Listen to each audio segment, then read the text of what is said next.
Good evening and welcome, everybody. I want to thank you all for joining us, both in person and virtually, for tonight's event. My name is Abby Sachs, and I serve as the program manager for the Peter C. Cook Leadership Academy at the Hounstein Center for Presidential Studies here at Grand Valley State University. And I am so thrilled that you could all join us tonight. I'm really excited. We're kicking off this partnership event between the Leadership Academy Wheelhouse Talk Series and the GVSU Frederik Meijer Honors College. The Cook Leadership Academy, if you are not familiar with it, offers a really unique opportunity on campus for students across the university to reflect, learn with and from each other, and define their own leadership philosophy. And our Wheelhouse Talk speaker series serves as an opportunity for these students to hear from leaders from across the region and the state and the nation as they share the lessons they have learned through their careers and lives to help them further learn from the experiences of others. And so I'm only one part of this partnership, so I'm really excited to welcome to the stage the Meijer Endowed Chair for Entrepreneurship and Innovation, Faye Richardson Green, who is going to share a little bit about the Frederik Meijer Lecture Series. I always love it when I follow tall people. Can you all actually see me over the podium? Good. So I am delighted to be here. I want to thank Abby for asking me to partner with her in this way. I also want to welcome you. I've been here at Grand Valley for an absolutely long 4 months. It has been both thrilling and frightening, because I've been doing some things that I'm not quite as used to doing. But it's been fun, and it's been one of the most welcoming places that I've ever been able to spend some time. What I'd like to do, though, is in my role, emphasize the legacy of Fred and Lena Meijer. Their commitment to the arts, leadership, innovation, and entrepreneurship in West Michigan and around the world has really helped to further those events in ways that are somewhat immeasurable. In addition, their support of this specific series and its focus on the importance of interdisciplinary and liberal arts learning for a successful career have been invaluable to Grand Valley State University students as well as the greater community. My role and, again, support for this particular series wouldn't be possible without the generous support of the Meijer Foundation, and I just really want to give them an applause. Thank you. They not only support the Honors College through this endowed position, the Meijer Lecture Series, but also the Meijer Office of Fellowships, which helps so many of our students find national and international opportunities for travel, study, and growth. This particular chair, the Meijer Endowed Chair for Entrepreneurship and Innovation, helps keep the connection between community and the school in a way that keeps the Honors College curriculum very current. And so I just am delighted to be a part of all of this. And last but certainly not least, I need to thank Dean Mark Schaub and the Brooks Interdisciplinary Studies College, which the Honors College sits underneath. So thank you for being here. Thank you for supporting this speaker series, the Wheelhouse, as well as Meijer. And I would like to introduce Stacy Stout of the Steelcase Foundation and Khalilah Burt Gaston from the Song Foundation. They are going to take us on a journey. So please welcome the two of them as they engage in an exploration of leadership, philanthropy, and community. Welcome. Thank you. Welcome to West Michigan, Khalilah. Welcome back, I should say. That's right. And I'm really happy to be here. As we'll get into a little bit later, I have a number of friends and colleagues who are here in Grand Rapids. And so this was a wonderful opportunity to come back and reconnect with them and also to talk to you all today about my journey. Yeah. So let's jump right in. Your journey. So philanthropy, there's a lot of traditional notions of it. There's some new notions and where we're trying to be. But before we talk about your philanthropy journey, what got you to that door of philanthropy? Yeah, so I like to say that my career really has always been at the intersection of community development, real estate development, and also equity. So I was born and raised in Central Indiana. I was born in the 70s. I'm a 70s baby, so a little Black girl in Central Indiana with a Muslim name. And I ended up coming to the University of Michigan to pursue an undergraduate degree. And really had no plans to stay in Michigan, had no plans to have a career in philanthropy, but was recruited into philanthropy, actually the W.K. Kellogg Foundation, after a career doing community development at the state level, also kind of the citywide level in Detroit, but then also at the hyper-local level. And although I had worked with foundations in every capacity, for me, I just didn't think that that was a good fit for me. And then Kellogg came along. I had a lot of mentors and they said, this is a wonderful opportunity. You would be a fool not to take it. And so I left that position as an executive director of a nonprofit. And I think what's important about that was, for me, I think my career up until that point had always been motivated by like love and love for community. And we had gone through a really rough moment as a nonprofit where I was not getting paid and had to lay off people, which was one of the most horrible decisions as a leader you've ever have to make. But I was still committed and I still wanted to stay in that role. And my mentor said, you need to pay your bills, don't you? And so I transitioned into the Kellogg Foundation, which was a wonderful training ground for a career in philanthropy. But at a certain point, I decided to step back from that when we welcomed our youngest daughter home. And I went back to consulting. And for me at that point, it was like, what do I really want to do at this point in my career? And then again, another opportunity came about through a personal relationship that really started at Kellogg. And now I lead a family foundation whose purpose really is to amplify joy, power, prosperity, and equity in Southeastern Michigan. And the family that started the foundation, the husband is a tech entrepreneur, so he's all about disruption. And so I got to create a foundation, and we operate totally different than any foundation that I've ever come in contact with before. So you're not just the leader of the foundation, you're the inaugural founding executive director of the Song Foundation. Being the first and sometimes the only in any organizations as women of color, we can have a whole lecture on that, right? But as the founding executive director of the Song Foundation, and just any insights on just startling difference or on part of that journey? Yeah, I mean, I think, so for the first year, I was the only employee. And the question I really had to face was like, I'm in a culture where I can do whatever I want to do. I can create policies from scratch. I can decide what type of insurance we have. If we work on holidays, we get to work from home. And I had to really think about like, what are my values and the values that I really want to see kind of embedded in the organization, and do we share those values? So in family philanthropy, you're working closely with a family. Sometimes you have living donors, you have second, third, fourth generation family members.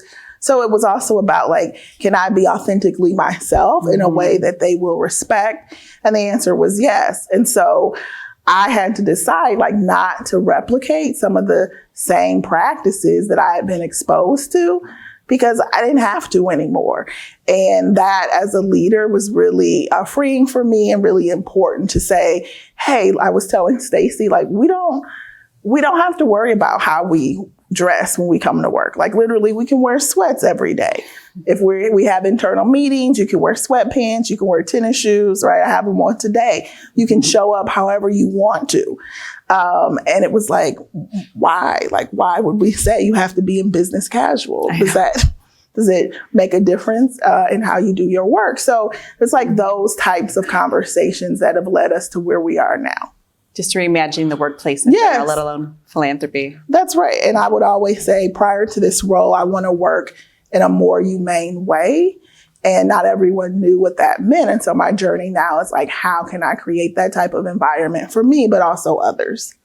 And I think that's part of leadership. So my journey story to this stage today, if I can brag on you, Khalilah was asked to be a part of this lecture series, which obviously lots of wisdom to share. But what Khalilah does and what she kind of touched on is she brings other women with her. She's like, yeah, I'll do it, but I want to bring my friend and colleague Stacy with me, who's from Grand Rapids. And so to share that stage. And so I thought part of leadership is to see who else we bring with us, That's right? Yes.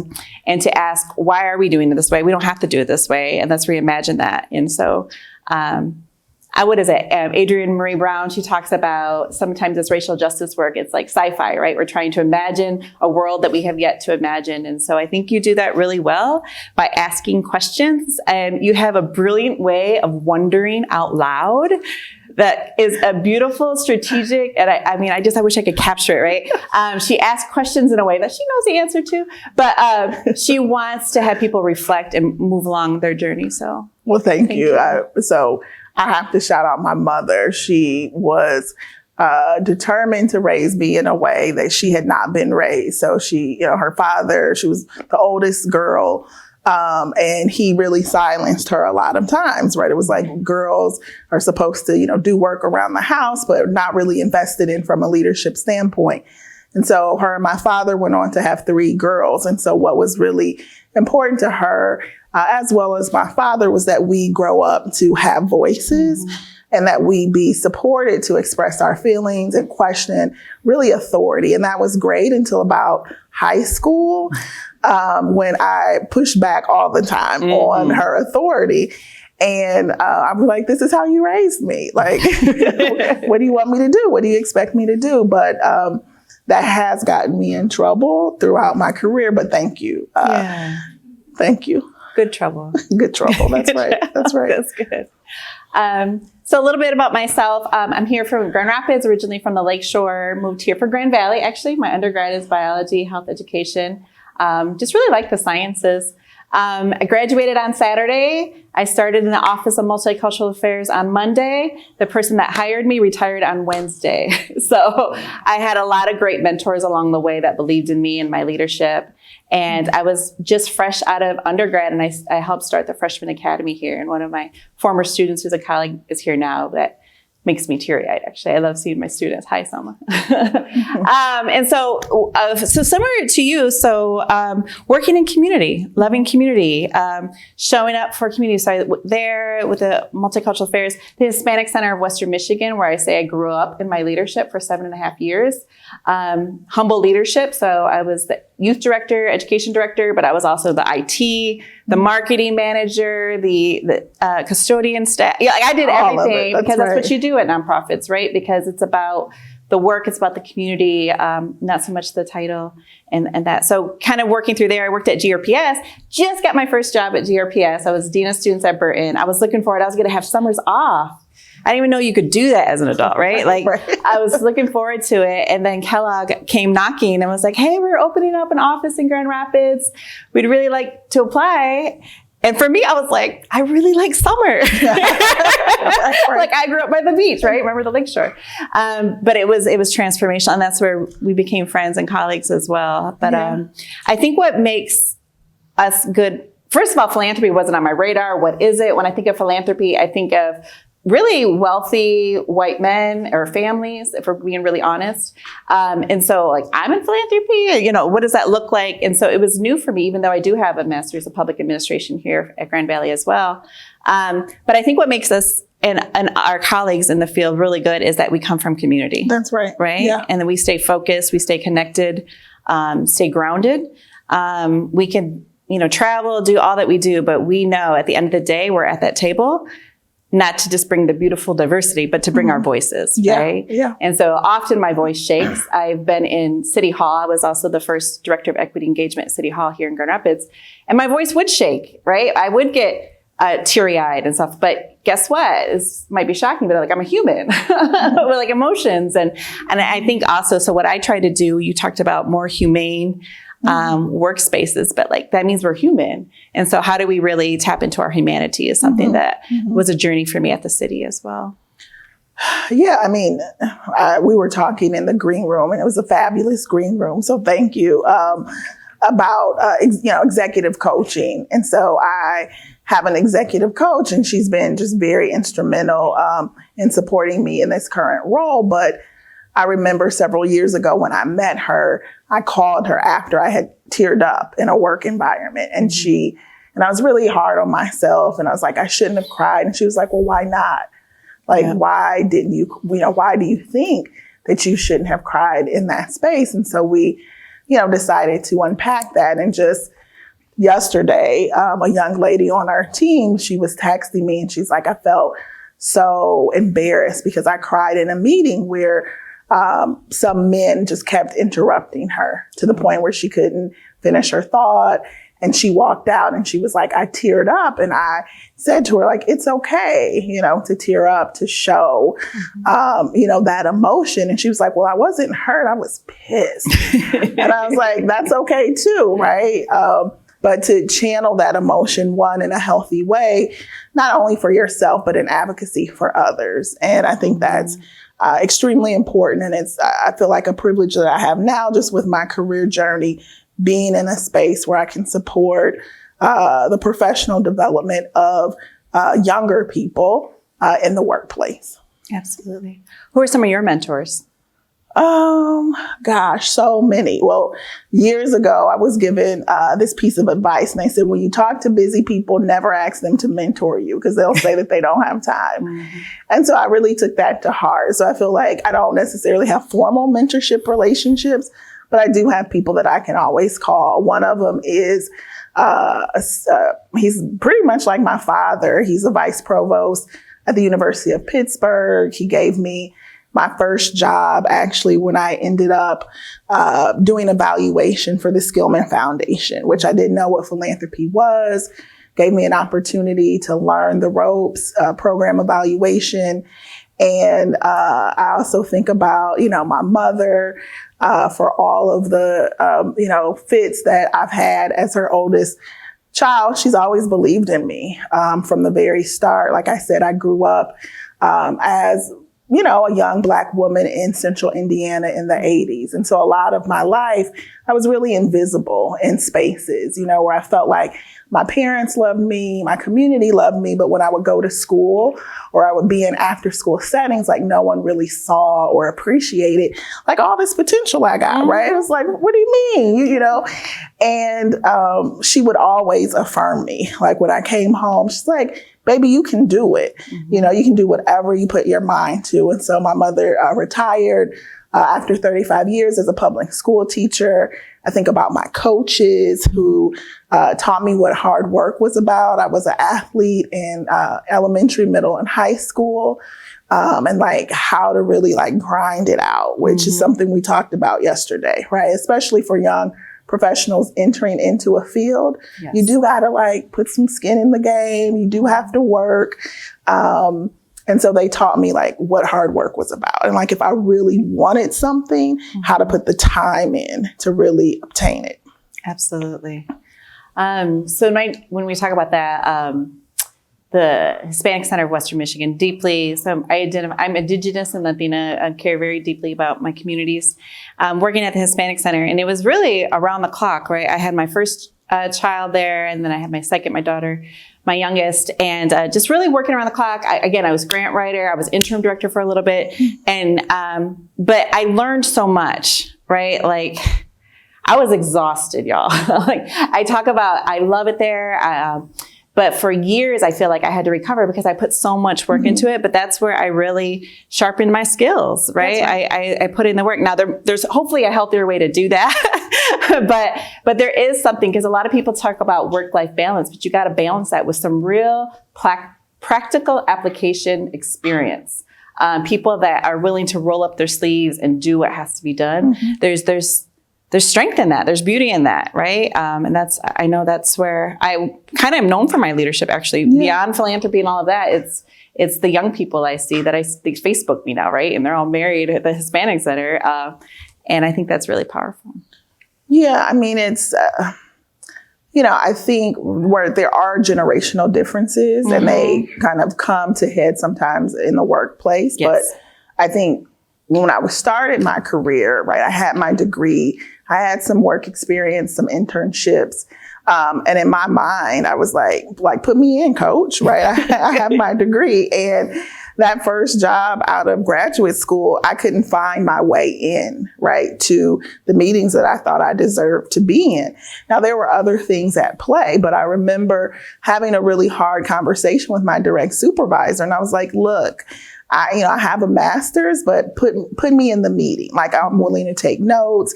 I'm willing to do what is necessary because I knew that I needed to balance my education with practical experience. Yes. Mm-hmm. And it comes into play in a really clear way. So in my master's degree program, which I have a master's in urban planning from the University of Michigan, and I specialize in real estate development. And when I got that degree, there was never one course that mentioned philanthropy. Mm-mm. Never. Right. And then I left, got my master's, worked in the city of Detroit. And here in Michigan, we have the largest foundations that are working in our state, whether that's large strategic foundations, whether that's family foundations. We have the largest community foundations in Michigan in our country. And so that was a gap in all of our education to fail to mention philanthropy. And so as wonderful as our master's degrees are, or our undergraduate education, there's only certain things that you can get through rolling your sleeves up. Mm-hmm. And so now one of my hopes is that I can teach a master's level course about the role of philanthropy in city building and neighborhood development, because I think it's sorely missed. Yeah, we opened up talking a little bit about philanthropy and traditional philanthropy. When you think of philanthropy, like what images come to mind? What is your vision for philanthropy? What does it look like? So there are some out there who feel like philanthropy should not exist, right? Mm-hmm. So for those of you all who are still wondering what philanthropy is, at its like basis, right? It's people who get wonderful tax breaks for putting their money in foundations, and then that money is reinvested, right, in communities or in passion areas. And there are those, right, in the field who feel like philanthropy or foundation should totally be abolished. I'm not really one of those. I'm like, take it up with the IRS, not me, right? Mm-hmm. Because when I got this role, people were like, well, why didn't the songs just give all their money away? I was like, I don't know, right? They got a tax break, that's why. But that was one of my questions for them, right? Why start a foundation? And for them, they said, hey, this is about accountability for us. Right. Doug founded, for those of you who don't know, he was the founder of Duo Security, and it was Michigan's first unicorn. And so they sold that company for, I think, nearly $2.5 billion to Cisco. And he said, what I soon discovered was that there was no checks and balance for me. Right? Like, I didn't have to tell anyone where I was giving to or how much I was giving. And so a part of me starting a foundation with my wife is to be more transparent about our values, more transparent about the causes that we care about. So for us, and I think so for me, I do believe philanthropy should exist. Mm-hmm. I do think that philanthropy can do more to be transparent about its priorities, how it gives, when it gives, or if you don't have any money to give. One of the things that we did this year that was really earth-shattering was we let people know we spent our budget. Right? We launched last spring. We didn't really think that we'd be that popular. And we received like over 200 grant applications in the span of like 6 weeks. And that's not a lot for larger foundations, but for a team of, at that time, 2 who had only been used to getting 10 applications, we were like, okay, what do we do now? Do we adhere to our values and go from inquiry to payout in like 6 weeks, which is, again, pretty fast, or do we pull back and just really wait? And we decided to spend the money. And so we spend all of our fiscal year budget in about 2 months. And people were like, well, now what? And I was like, come back next year, right? And that's really unheard of in philanthropy, right? Like normally you may grant make, you may know that you are, close to expending your budget, but you'll still engage, with community members or nonprofit leaders. And they may be thinking, hey, there's a chance for me to get funded this fiscal year, but we were just really, really transparent. So it's things like that for me make all the difference when you work with nonprofit leaders. Yeah, it's more transformational relationships, right? It's any relationship you want to be transparent and open and honest about where you're at. Yeah. And when you're not in that grant making cycle, which went really fast for y'all this time, is relationship building, right? Getting out in community, showing up for community. Yeah, and we plan on changing, right? We learned a lot. So a part of one of our values is ongoing learning, right? So after we decided to go ahead and make all the grants, we're like, we don't want to continue showing up like this, right? We want to be more measured in our approach. And so now we've shifted. And again, that'll be very open. We'll have 3 grant making cycles. People will be able to apply. Once that grant making cycle is closed, it'll be done. And a part of the reason why we've chosen to do the work this way is about half of grants that are administered actually take half of the resources away, right? Just by the time you allocate staff time writing the grant, meeting with staff to figure out what to write in the grant, meeting with program officers or foundation people, you've already expended half of your grant money by just the time that you've put in a staff person. So for us as a smaller foundation, if we can decrease the time up front, we're actually giving you more money because you've invested less time up front. I really like that perspective. I was sharing earlier, green room or dinner last night, when I was a grant writer, so I would seek grants for the nonprofit I worked at. The amount of work you would do, at one point I'm like, I'm spending more in my time than this grant actually is worth. I'm not going to go for it. And that was like, what do you mean? I'm like, no, it doesn't, the math's not mathing, right? I'm not going to go for it. And that was really, I guess back then, really different. Back then. Yeah. And I remember there was one grant we did get, and it was the first time. So talking about honoring people's time and being in relationships, really asking for what you absolutely need and not just a bunch, right? Because that really stresses nonprofits or grantees out. I remember I had to do a grant report, and it was written in a way that it was like, we know by the time you submit this grant to the time you get it, to the time you're done, things change, right? Community changes. What changed? What'd you learn? It was just like a really, how they worded it, a safe space to be like, yeah, we didn't do that. We thought we were going to do A. We ended up doing B, but at the end of the day, the community was better for it. And so I think that's another way to be really responsive to community. And that's what I hear you're doing, and being open to adapting, right? So that's leadership. And what's I think really funny is Doug and Lynn are just like, why is this so innovative? Because if you come from tech, right? Tech is all about disruption. If you're a VC or you have a desire to get into that, right? A lot of what makes you successful is being able to identify companies, right? In those early stages, invest quickly, right? Because their cap table may be full. So he's like, in tech, we make decisions about millions of dollars, right? Within 12 hours or a meeting. And we're going to tell you if we're investing in your company or not. So he was like, why does philanthropy take so long? Right? This is not life or death. You're not trying to, find the newest drug for cancer. So he was like, yeah, let's do it quick. So he's kind of pushed me to be a lot less risk adverse. And I think that's what's great about kind of his background in tech, my work historically in the nonprofit and social impact space. And then his wife works in government. And so we are creating what we call really a four-legged stool, which is community. How do we create opportunities for community, philanthropy, government, and the private sector to really come together and seed new ideas for our region, but also our state that are a little bit more innovative and forward-thinking? Absolutely. And not being afraid to fail is just so key with leadership, right? And that's what creates the brave space, courageous leadership to say, yeah, we're going to innovate. It might not work out, but and then we're going to adapt it, and it's going to be okay. Everything's going to be okay. We should talk about failure. Yeah. Let's do it. What didn't work? Oh gosh, what didn't work?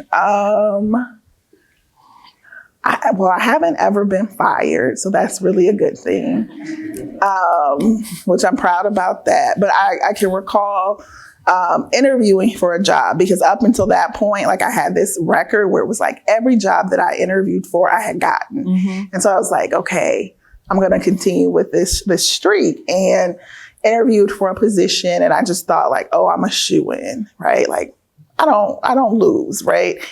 And I didn't get the role. And I was like, what happened? And so I ended up, right, it was like a little bit young and dumb and kind of full of myself. But I had a conversation with the executive director and was like, what happened? And what he told me was, like, at a certain point in your journey, it's not about what you can do. It's about the types of decisions that you can make as a leader. And can an organization or a board trust you to make the right decision? And he was like, the way in which you answered the question, like, let me know, like, you just weren't ready, right? You should have thought about the implications of that decision before you made it. What were the political decisions? What were the relationships that would be maybe impacted from how you handled that situation? And for me, like, that was, I think, a moment of, like, clarity, because as a young professional, up until that point, I had always been hired for, like, what I could do. And he's like, that's not what it means to be a leader. Like, it's not just about what you can do. It's about how you relate to others, how you handle crisis. How you show up, and just in the trust that a board would have in you or other leadership. And so for me, that really resonated, because, I was like, he ruined my streak.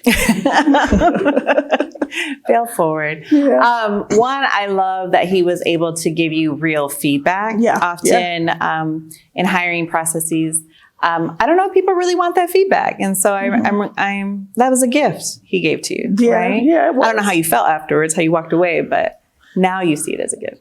No. I was happy. I was mad, right, that my streak had ended. But again, it was like the feedback that you can use. And encourage all of the, young professionals or students in the crowd to ask for that feedback. What can I do better? How can I show up differently? My coach likes to ask me a question, which is like, what are you doing that holds yourself back?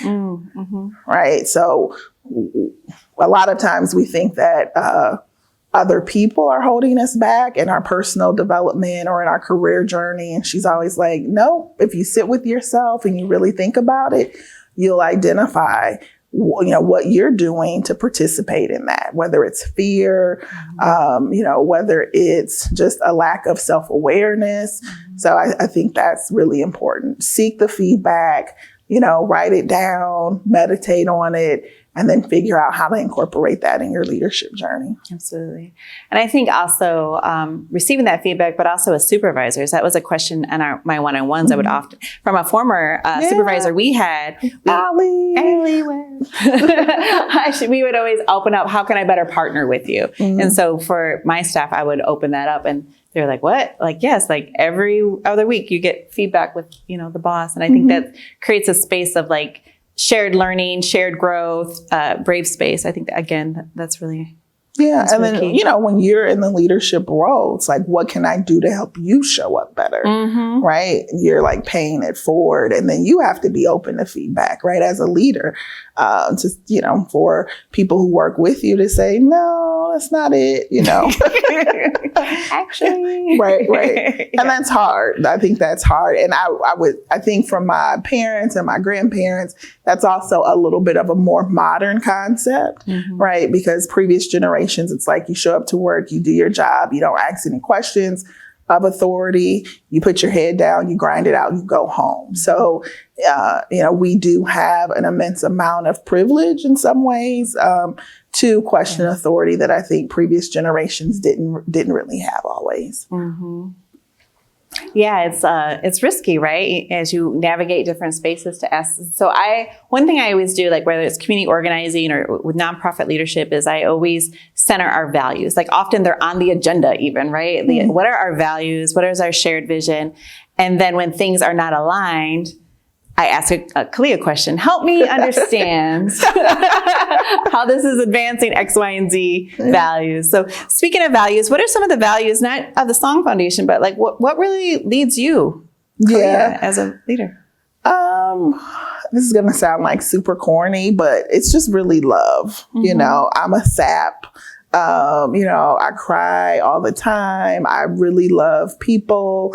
You know, I love children. I love, seeing people really kind of step into moments in their life where they're thriving or where kind of their aspirations and the reality are kind of, closer to alignment. So I feel like love motivates me a lot for people and for others. I was telling Stacy in the green room that I recently realized that I love helping people think through their problems and their challenges. And again, my coach helped me realize that. And I told my husband and my mother and my sisters, they're like, you just realized that? And I'm like, yeah. Right. And so I love being like in the struggle with people and helping them gain clarity about like where they should go in life. My sister was like, yeah, be a coach so you can stop telling me what to do in my life. Yeah. They were your first clients. Right. That's right. I'm the oldest. We also talk a lot about doing good work with good people and having a good time. So I love to laugh. I love to have fun. I have a lot of inside jokes with former colleagues and friends. And people are always like, if people really knew you, like they would be really surprised, because I think sometimes I come across as like very serious. And so, yeah, fun and love. And I do, even as a young child, I had a very kind of strong sense of justice and like what I feel is right in certain situations, and not necessarily what's right from like a moral standpoint, but like how do you do right by people? And that used to get me in trouble a lot, like in school. So if there was, anyone that was being like ostracized or alienated, like I was the one to really speak up. And I then learned, throughout my career that then sometimes, that I was being manipulated, right? And to like speak on behalf of others who would never speak up for themselves, right? Or who would never speak up for other people. They would come to me and be like, did you see that? We should really say something, right? And then I would go out and like try to slay the dragon and just get like killed, right? Right. That's right. Right. You turn around and you think like everybody's behind you, and it's like no one is there. So then I had to become a little bit more mature and nuanced, right? To think about if I'm going to take that risk, right, make it worthwhile, and then be prepared for the consequences of that. Absolutely. Yeah. Absolutely. I went on a march, and all of a sudden I got nominated to speak at the microphone. I'm like, I did what? And if you know me, I have like anxiety. I got to get my notes together. You're like, what? I have to process this, overthink it for a couple days. Yeah. And so, yeah, so I get what you're saying. So that's quite the journey to do that. So I think we will have some questions. I would like to know what is or has been the hardest part of leadership for either of you. Yeah, I think we talked about this a little bit.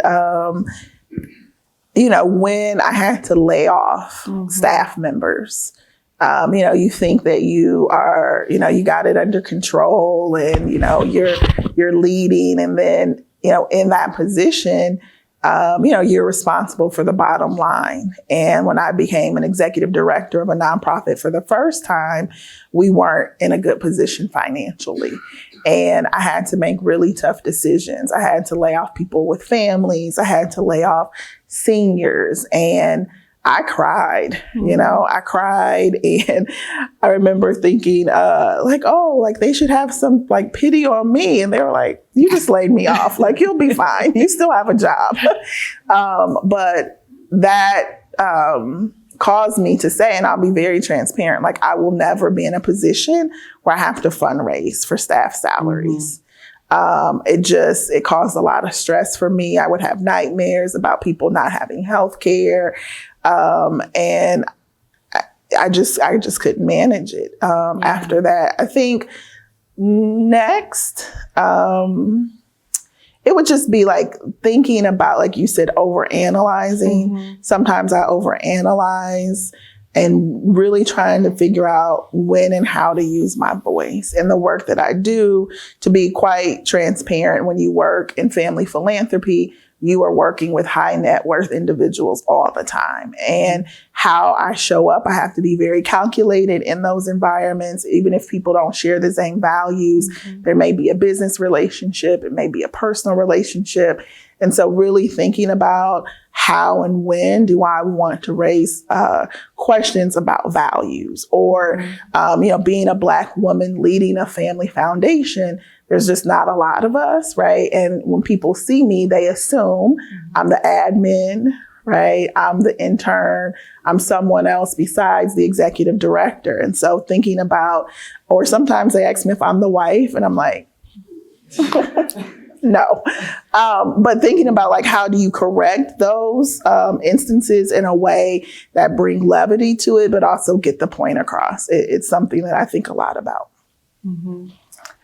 Similar.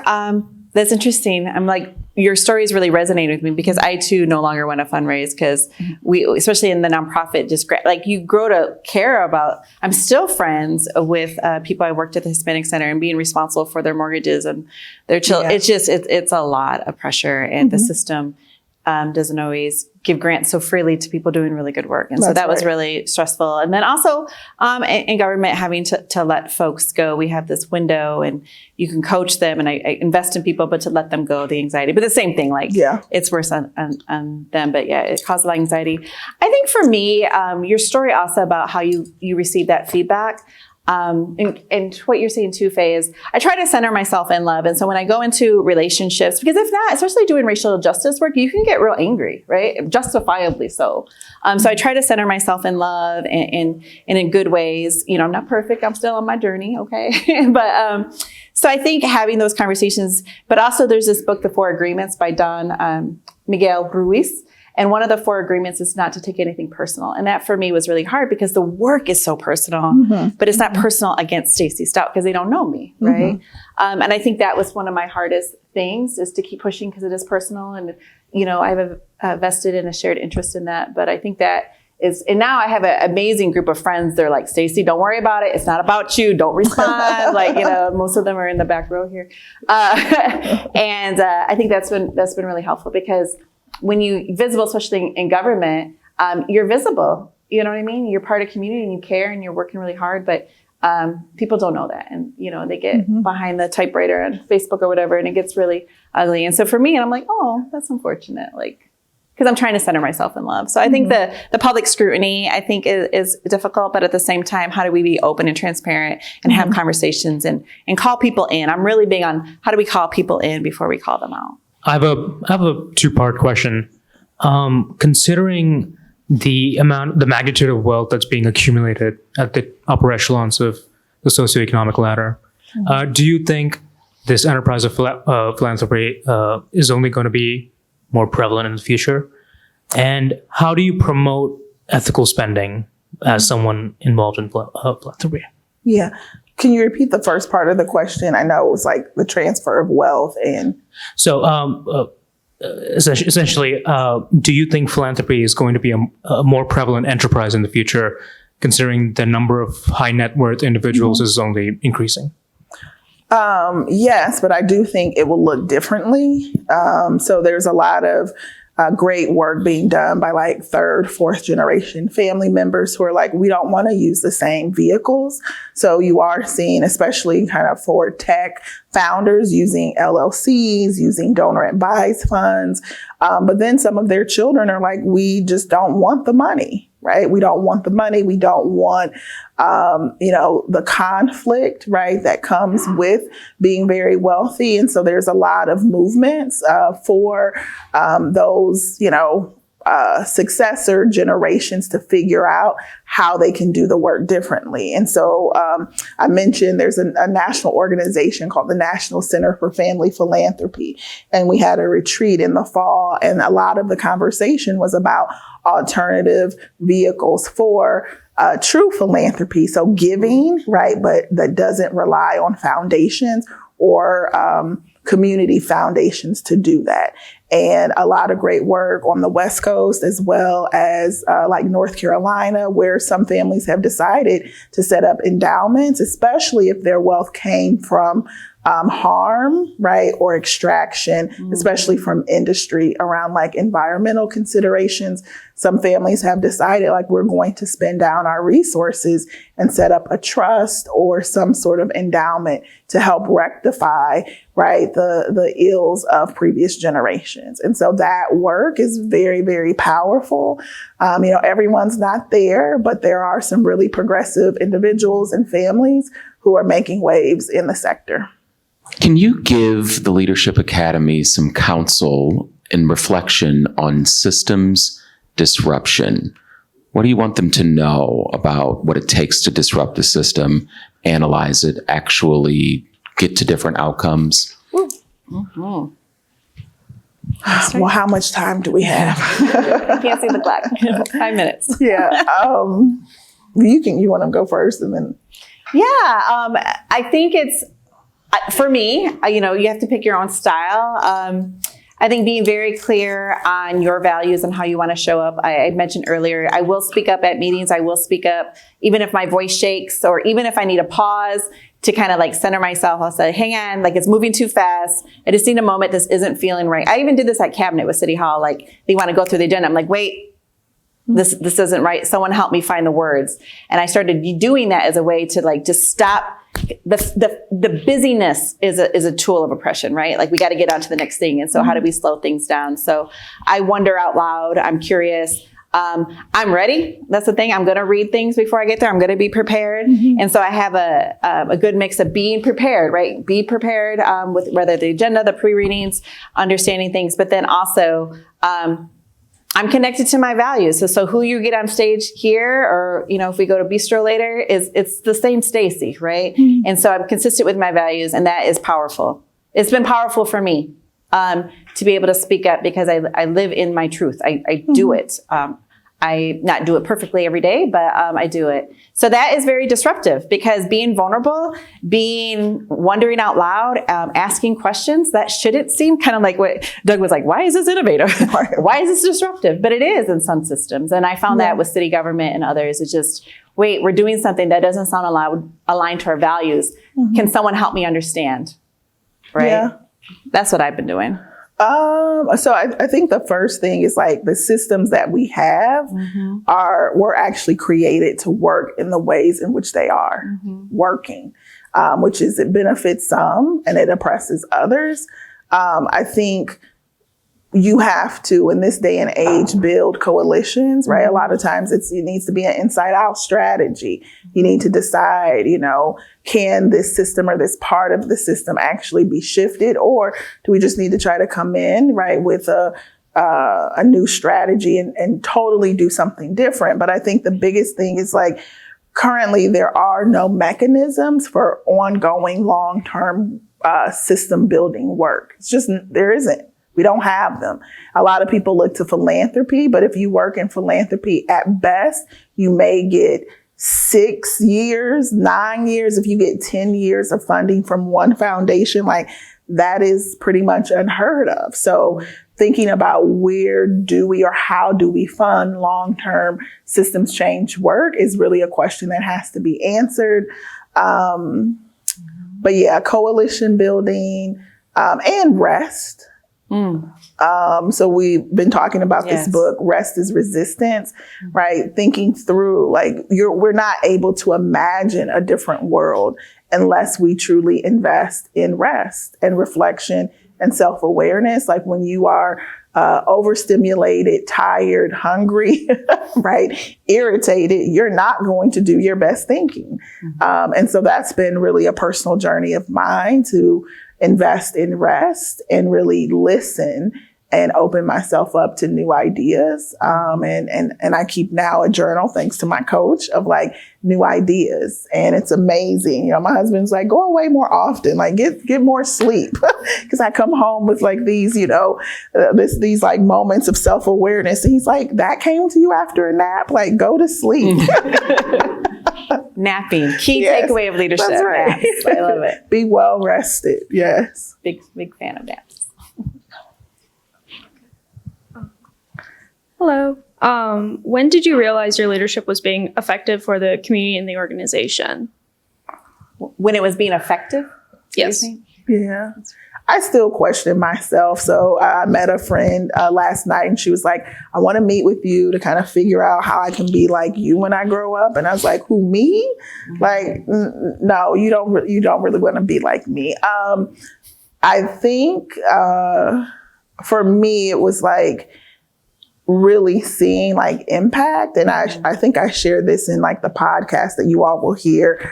When I was at the Kellogg Foundation, I led a body of work around early childhood education called Hope Starts Here. And I really poured my blood, sweat, and tears into that work. And when I decided to step away from Kellogg, I went to the meetings, right, as a parent. And I was in a meeting and I heard a parent say, like, for the first time, living in the city of Detroit with children, I was a part of an initiative that really felt like they built the initiative to think about the hope that I had for my kids.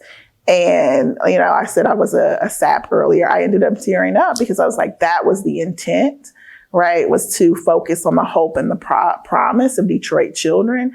So for me, it's like moments like that where like you aren't in the work, but you can hear or someone can tell you like how that work impacted them and their family and their community in a tangible way.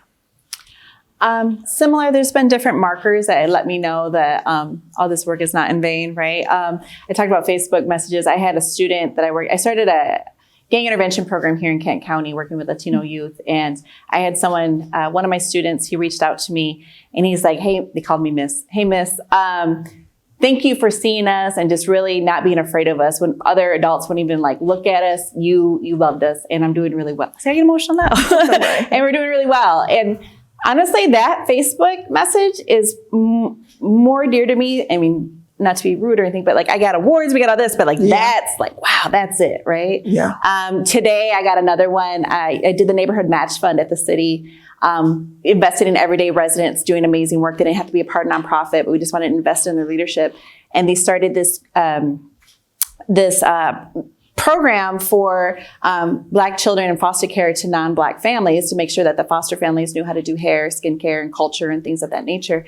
And today she left me a message, called me the community auntie. And I was like, of all the titles, that is like one of my favorites. And is thank you, is because you see people and sometimes they don't see themselves. I'd often be in these sessions and they'd ask for a little bit. I'm like, this is amazing. You need more. I'm going to give you more. Or they're trying to do all of this for a little bit of money. I'm like, no, this part is good. Like, we're going to invest in this. And you'd be surprised. I don't know. I see so much brilliance in our community. And I part of what I love is just like when they see it too. Yeah. Hi there.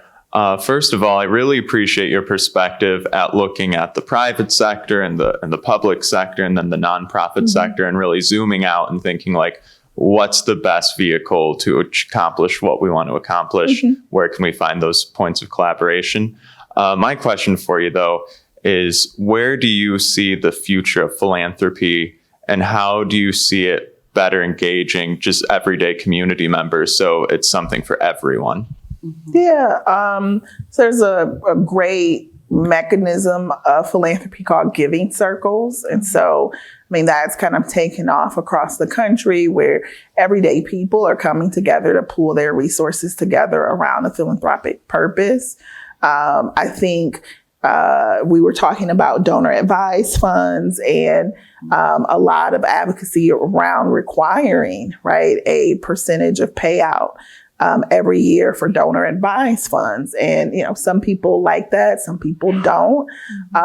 Again, I spoke earlier about, you know, Gen 5, Gen 6 of high net worth individuals who are just thinking about how they want to absolve themselves of wealth. And how they can invest directly into communities. And that's kind of the underbelly sometimes when we were at that leadership retreat. We heard families share a lot of stories about how they hadn't anticipated how wealth would become a wedge, right, between family members, how it would become a wedge between past generations and future generations. And so there are some really brave people who are like, we don't want that. Like, we want to invest in like the love and the relationship, but not have wealth as almost a noose around our neck. So we'll see. I'm not sure that the IRS is going to ever abolish foundations or philanthropic pursuits and the tax benefits that come with those. But I do think people are committed to finding different ways to invest in community. And I would just want to add that communities, even if you don't have a building after your name or anything like that, like, we are culturally and traditionally very giving. And so one of the things I'm a part of is a Somos Comunidad Fund at the Community Foundation, which really reimagining what philanthropy is. I'm a philanthropist. You're a philanthropist. My nephew, he needs books for college. Auntie's got them, right? Like, we are giving. My brother, when he returned from the prison system, like, I took 3 days off. I found him an apartment. I did all of this. Like, community has always taken care of each other. Right. And we will always do that. We might not get the write-offs and the shelters and all that, but we have always been this mutual aid of, and not just like from a charity mindset, because, their life is connected to my life. Their success is success. Like, we're connected and we see each other in each other. And I think for me, that's where I want more people to see themselves as philanthropists, as community, and what does it mean to show up for community? Yeah. Community doesn't mean you just live next to each other, right? That means like you're geographically neighbors or something. Yeah. But community means that you show up. And so that for me is philanthropy too. Yeah. And that's the root of the word, right? Yeah. It's like the love for humanity and for community. That's the root of philanthropy. Mm-hmm. If you could join me in giving a round of applause to our speakers, Khalilah and Stacy tonight.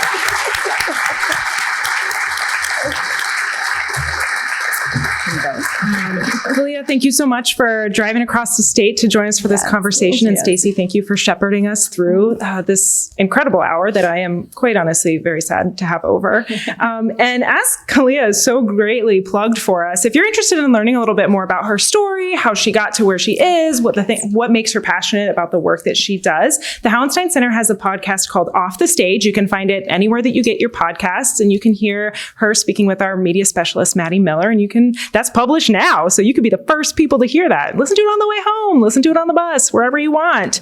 And for those of you who are with us in person, we now want to invite you into the exhibition hall for a reception, refreshments, and some community conversations talking about the things that we've learned tonight. If you still have a burning question for one of our speakers, feel free to pull them aside and, leave them with some more thoughts. And I also would just like to thank again Faye, as well as Roger Gillis, the director of the Honors College, and the whole Honors College as a whole for partnering with us on events like these. And I would not be me up here if I didn't give you a quick reminder that applications for the Peter C. Cook Leadership Academy are open through the end of next week. If you're a student not in the CLA who's interested in learning more about what it means to be a leader and developing your leadership philosophy, I'd encourage you to look up the CLA on GVSU's website and consider applying. And thank you all again for joining us tonight. Travel safe and enjoy the reception.